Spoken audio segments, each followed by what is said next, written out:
buenos días, ¿cómo te encuentras? Facundo Apeseche es mi nombre, soy ingeniero agrónomo y te doy la bienvenida a este nuevo encuentro para NutriNews en España, en el que, como de costumbre, vamos a estar tratando temas relacionados a la nutrición animal.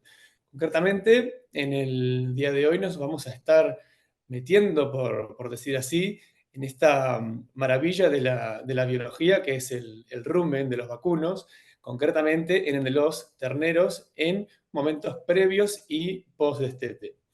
Nuestro invitado de hoy ha participado y participa activamente en muchas investigaciones relacionadas a la fermentación ruminal, así que vamos a estar aprovechando los próximos minutos para indagar sobre ellas. Estoy hablando de David Yáñez Ruiz. David, ¿qué tal? Buenos días. Hola Facundo, buenos días. Bueno, agradecerte doblemente, sé que hiciste un esfuerzo, que acabas de llegar de viaje, creo que no te dejamos ni siquiera desarmar las maletas, así que bueno, gracias por la predisposición en un momento así de poco tiempo. Es un placer, gracias.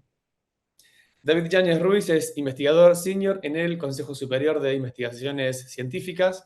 Figura en el ranking World Top 2% Scientists en el periodo 2022-2023 de Stanford en el área de Agriculture, Data and Animal Science.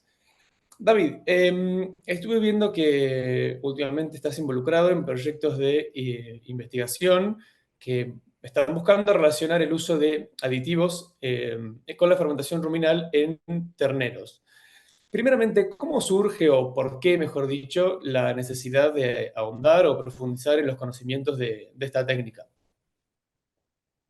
Bien, como tú decías, el rumen es una pieza esencial en el funcionamiento digestivo de los rumiantes y en este caso en terneros que están en la fase de predestete, bueno, en cualquier rumiante lo es más porque el proceso de desarrollo ruminal que ocurre durante la fase de lactancia es un periodo crítico para la vida posterior del animal y de la eficiencia digestiva. Y en el caso concreto de los terneros, en este caso son terneros mamones, es decir, terneros que provienen de granjas lecheras, muchas de fuera de España, que se traen durante todavía la etapa de lactancia, durante un transporte en algunos casos relativamente largo. Pues ese proceso de colonización microbiana que necesita el rumen para desarrollarse, pues se puede ver comprometido porque los animales se separan de las madres en edades tempranas y porque después sufren un proceso de transporte, cambio de lugar, etcétera. Entonces, todos esos componentes hacen que el proceso de maduración y de desarrollo ruminal se pueda ver comprometido y de ahí viene la necesidad de investigar qué posibles estrategias o actuaciones podemos llevar a cabo para que podamos optimizar el proceso de desarrollo ruminal hasta que el animal ya está destetado y ya empieza a tomar dieta sólida. Y una de las estrategias, de los componentes que podemos emplear en la alimentación es el uso de aditivos. Digamos, es como para paliar, por decir así, los efectos de todos estos tipos de estrés, por lo que comentas, ¿no? De dejar a la madre, el transporte. Efectivamente, bueno, la naturaleza, un rumiante generalmente estaría con la madre durante el periodo de lactancia y la madre y otros animales adultos serían la principal fuente de inoculación microbiana, como ocurre Sí, también con los humanos, para que se desarrolle la microbiota del rumen de manera óptima. Y eso, pues, bueno, claro. en los procesos, en los sistemas lecheros no ocurre. Y si además se le añade todos los componentes que hemos hablado antes, de cambio de lugar, transporte, etcétera, pues ese proceso se puede ver comprometido, sí. Sí, sí, un combo interesante de factores que se combinan. David, ¿y qué familias, digamos, sin dar nombres comerciales, qué familias de aditivos utilizaron? ¿Qué fueron lo que evaluaron? Bueno, en este caso hemos utilizado distintos tipos de productos. Por un lado, probióticos a base de levaduras. Las levaduras tipo Saccharomyces, bueno, pues están en el mercado desde hace mucho tiempo y se han empleado y se emplean en animales adultos pues desde hace también bastante tiempo. Sí, Pero el papel que juegan en esa etapa en la que hablábamos antes del desarrollo ruminal, bueno, pues ahora está despertando más interés. Entonces, uno de los productos que hemos utilizado es a base de levaduras. Y otros productos que hemos utilizado es a base de aceites esenciales, extractos de plantas que también sabemos que tienen un efecto beneficioso sobre el crecimiento de ciertos microorganismos. Y sí. después otro tratamiento que lo que hemos hecho es bueno, mezclar distintos tipos de productos. Digamos que lo que queríamos es testar lo que el mercado ahora mismo tiene Se a ofrece. disposición en el sector ganadero y ver qué efectos podría tener. Bien. ¿Y en qué consistió la prueba experimental? ¿Con cuántos animales, si pudieras describirlo? Sí, bueno, la prueba experimental la desarrollamos en la explotación comercial, bueno, que tiene comercial y experimental de la cooperativa Ibars en Ibars d'Urgell, en Lleida, y a los que le agradezco la disponibilidad de poder tener acceso a sus animales y a sus instalaciones con los que seguimos colaborando. Y la prueba consistió en hacer un seguimiento primero de los animales que provenían de Francia, un transporte de unos 750 kilómetros, 112 animales en los que pudimos identificarlos en el centro de recepción en Francia y después durante Sí. el transporte hasta Ibars en Lleida.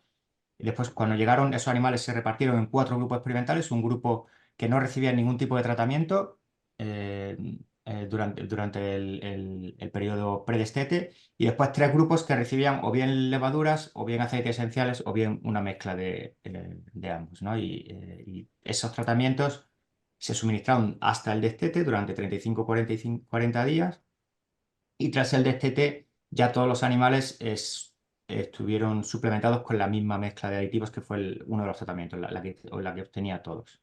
Ese fue un poco digamos, el diseño experimental, y durante la etapa de justo al destete y 2 meses después del destete, pues pudimos tomar muestras de sangre y de contenido ruminal para evaluar la fisiología del animal y el desarrollo de la fermentación ruminal.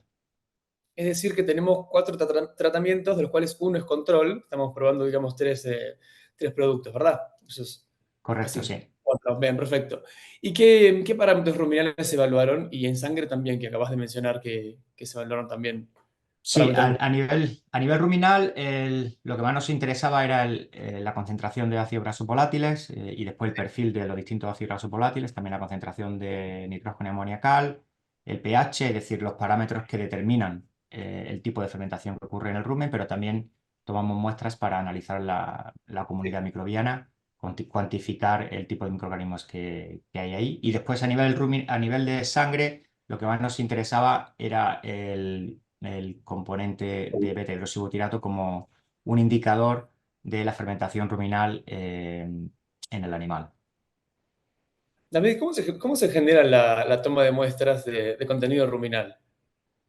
Bueno, estos animales, lo que hicimos es obtener muestras de líquido ruminal a través de una sonda esofágica, que bueno, Ajá, para las personas que lo hacen con relativa frecuencia es una práctica relativamente fácil, en la que bueno, pues el animal tiene que estar inmovilizado, pero entra la sonda por la boca, y en 2 o 3 minutos se obtiene contenido ruminal que nos permite, de una manera no invasiva, pues claro. poder tener acceso al ecosistema que queremos estudiar directamente.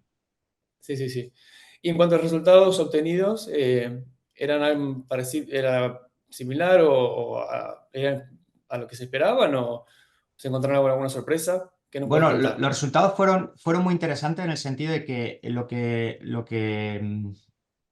observamos que tanto al destete como después del destete, los animales que recibieron cualquiera de los 3 tratamientos con un aditivo Sí, incluido en la dieta, tenían un nivel de fermentación ruminal en cuanto a concentración de ácidos grasos volátiles y un nivel de beta-hidroxibutirato en sangre mayor. Es decir, la fermentación microbiana del rumen se había promovido beneficiosamente, se estaba incrementándose en esos animales con respecto a los animales control. Y esto es con los tres, interesante. tres tratamientos. Sí, los tres Los tres tratamientos, tipos sí. diferentes. Sí, los tres, Bien, los tres tratamientos fueron relativamente similares, y fueron positivos en cuanto al impacto que tuvieron sobre la fermentación ruminal. Y esto es vale. interesante porque, como te comentaba anteriormente en el diseño experimental, a partir del destete todos los animales fueron tratados con la mezcla de aditivos. Y aun tratando los animales control, que no habían tenido tratamiento previo al Sí, destete, con esa exacto. mezcla, 2 meses más tarde seguían teniendo una fermentación ruminal menor que aquellos que habían sido tratados anteriormente. Con lo cual, Claro. la conclusión principal del trabajo es que, primero, que la adición de sustancias que promuevan el crecimiento de algunos microorganismos beneficiosos del rumen está indicada en este tipo de animales que vienen con este sistema de producción que comentamos al inicio de la entrevista. y sobre todo que la ventana de tiempo que hay ante el claro. destete es esencial, porque si no se actúa con un tratamiento en esa ventana de tiempo, actuar tras el destete ya es tarde. O sea, esa ventana de desarrollo microbiano del rumen ante el del destete es esencial.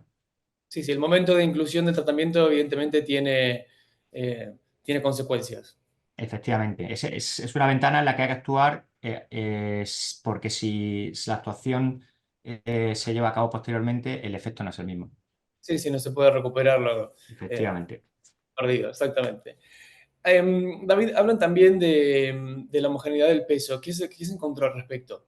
Sí, lo que en este caso, bueno, nos hubiese gustado que la mayor fermentación ruminal se hubiese Sí, correspondido con un crecimiento mayor de los animales. No fue el caso. O sea, los animales de los vale, cuatro grupos sí, tuvieron una ganancia media de peso diaria muy similar. Lo que sí observamos es que la variación dentro de los grupos fue siempre mayor en los animales controlados. Había más dispersión.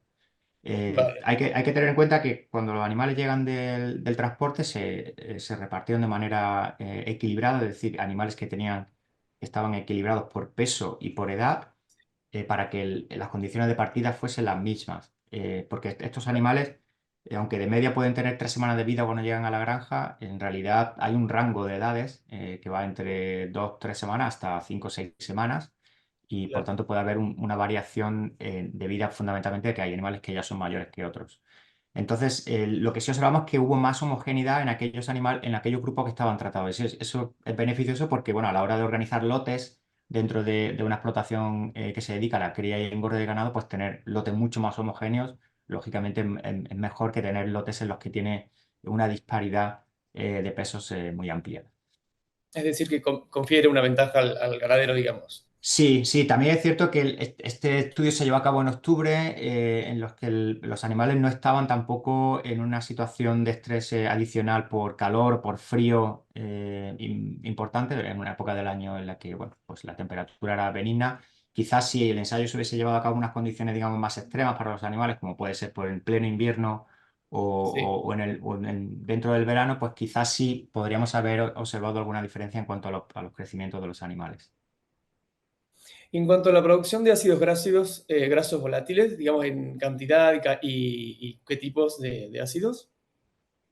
Bueno, los ácidos grasos volátiles es un subproducto de la fermentación microbiana que ocurre en el rumen. Los microorganismos que hay en el rumen obtienen energía del forraje y del grano y esos ácidos grasos volátiles que generan son los que utiliza el animal como fuente energética. Hasta el 80% de la fuente de energía que obtiene el animal proviene de los ácidos grasos volátiles.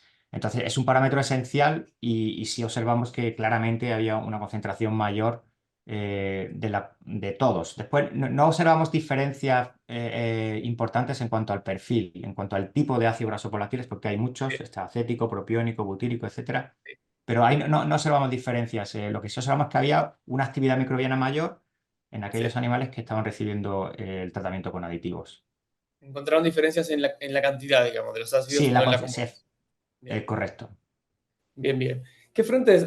A ver, David, la investigación, la ciencia en general avanza de a pasos, ¿no? Con este paso que han dado ustedes, ¿qué posibles pasos se podrían llegar a dar a continuación? O sea, ¿se abren algún frente de algún área, alguna pregunta en concreta? ¿Qué podría seguir luego de esto? Bueno, yo creo que lo que comentamos antes, indagar más en cuanto a la ventana de tiempo en la que hay que actuar y después, dependiendo del sistema de producción, cuál es el tratamiento más adecuado que conviene aplicar. Es decir, afortunadamente tenemos un rango de productos, tanto probióticos como prebióticos, que se pueden potencialmente emplear en nutrición animal en estas primeras etapas de vida. No todos son iguales y quizás conviene averiguar cuáles son los que pueden tener un efecto más beneficioso dependiendo del sistema de producción en cuanto al tiempo que el animal está en lactancia, en cuanto al proceso del destete, si es un destete abrupto o un destete gradual, los sistemas en los que los animales pasan más tiempo con las madres, por ejemplo, en sistemas en los que el ternero está con vaca nodriza durante más tiempo. Es decir, existe un rango de sistemas y de procesos de manejo que lo que piden también es que la intervención también se adecue al tipo de manejo en concreto. Entonces, yo creo que esos elementos quizás son interesantes que puedan investigarse con un poco más de detalle. ¿Y habrá alguna posibilidad o alguna posible aplicación, potencial aplicación que tenga que ver con la sustentabilidad? Este término que, bueno, que cada vez está cobrando más relevancia. Sí, sin duda. A ver, la sostenibilidad es un concepto muy amplio que implica cuestiones relacionadas con el bienestar animal, también con el propio impacto ambiental de la ganadería. Y entonces todo lo que vaya encaminado a mejorar el proceso fisiológico de maduración del rumen para evitar después procesos de diarreas o procesos de alteraciones digestivas, que en nuestro caso no encontramos ninguna, o maximizar el crecimiento de manera que se haga una utilización óptima de los recursos alimenticios y por tanto disminuyan las emisiones, todo eso va a estar encaminado a que los sistemas de producción puedan ser más sostenibles, sin duda. David, ¿alguna cosita que quieras agregar? Por mi parte eh, estamos bien. No sé si tienes alguna cosa que me haya quedado por fuera. No, simplemente yo creo que enfatizar un poco la importancia de actuar en el momento adecuado en este área de trabajo en cuanto al desarrollo del rumen. El que no podemos esperar a que el rumen ya esté totalmente desarrollado para aplicar alguna intervención, porque en este caso sería tarde y por tanto indagar en esa ventana de tiempo. Yo creo que es un área de trabajo bueno, que merece más atención y la que, bueno, en nuestro caso, en nuestro grupo de investigación, pues seguimos trabajando. Bueno, David, muchas gracias por estos minutos, por habernos enseñado a ti y a tus compañeros de investigación, que por cierto son unos cuantos, ¿no? En este trabajo participaron varias personas, unas Sí, 7, sí, 6. vamos a ver, esto forma parte de la tesis doctoral de Eva Romera, el que Vale. dirigimos mi compañera Eva Ramos y yo, y bueno, Eva Romera fue la persona que estuvo acompañando a los terneros durante bastante tiempo del experimento y tomando las muestras, pero bueno, sí, somos un equipo afortunadamente numeroso, somos 16 personas en el grupo y muchas de ellas han participado en este experimento y por supuesto sin su intervención pues hubiese sido imposible hacer un seguimiento de los animales, tomar las muestras. Nosotros trabajamos en Granada, pero la granja estaba en Lleida, por tanto había también que desplazarse, traerse las muestras. Sí, ha sido un trabajo, como en casi toda una investigación, fundamental del equipo. El trabajo en equipo, sí, sí, sí. Hacemos extensivo el agradecimiento y reconocimiento a tus compañeros también. Y bueno, nos vamos a ver en Nutriforum en un poquito más de un mes. Sí, sí, sí, sí, la verdad es que estoy deseando de poder acompañaros en Lleida y estar bueno, con otros colegas del área de nutrición animal y poder hablar, en este caso, de sostenibilidad y de emisiones relacionadas con la alimentación Sí, de eso iba a rumiantes, así que comentar, será un placer. que David tiene una ponencia a cargo en la sala de rumiantes, por supuesto, sobre la huella de carbono en producción de rumiantes. Así es. Aprovecho la oportunidad para invitarlos al evento, al Nutriforum, el 17 y 18 de abril, en su octava edición. Para más información pueden consultar en nutriforum.net. David, muchísimas gracias de nuevo. Nada, ha sido un placer y muchas gracias a vosotros por contar conmigo. Un saludo. Gracias a ustedes por escucharnos y, como de costumbre, agradecerles la confianza depositada en nosotros a la hora de elegirnos como fuente de información. Muchas gracias y hasta pronto. Adiós.